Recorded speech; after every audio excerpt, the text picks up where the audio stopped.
यहाँ पे आपके सामने दो म्यूटेशन दाखिल खारिज से जुड़े आदेश हैं। दोनों ही आदेश फाइलें रिजेक्ट हुई हैं।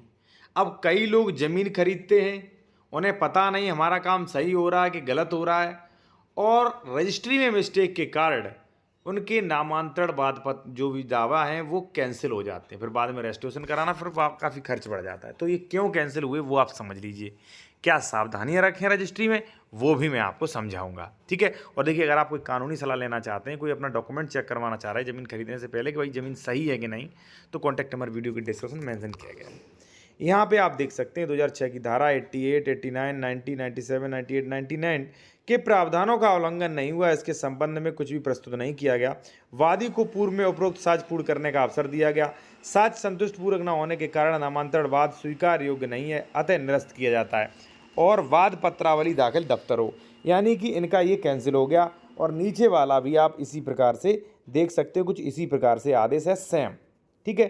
तो साथियों, मैं आपको बता दूं कि जब भी आप रजिस्ट्री करवाते हैं तो उसमें कुछ सावधानियां रखें। कुछ चीज़ें जो हैं वो आप भी चेक कर सकते हैं।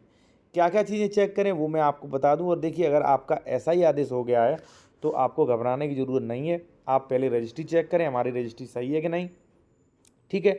और उसके बाद रेस्टोरेशन करवा के फिर से दाखिल खारिज आपका हो जाएगा, ठीक है।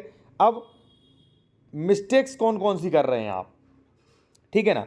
यहाँ पे एक बात और देख सकते हैं, यहाँ पे साथियों लिखा है कि अमित कुमार बनाम इंतजार सह खातेदारक इंतजार पुत्र मुश्ताक खाते का शून्य अंश होने के कारण निरस्त किया जाता है, ठीक है। तो काफ़ी ये दाखिल खारिज आदेश निरस्त हो रहे हैं और कई लोगों का पूरा पैसा बर्बाद हो रहा है, ठीक है ना। तो आप समझें इसको।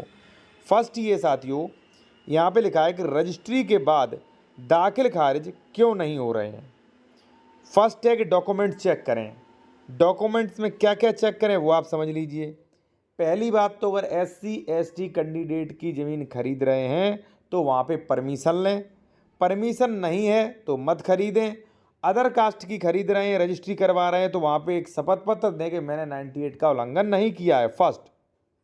दूसरा है कि जो रजिस्ट्री है उसमें शपथ पत्र लगाएं कि मैंने किसी भी कानून का उल्लंघन नहीं किया, जैसा कि पूर्व मैंने अभी आपको दिखाए थे आदेश।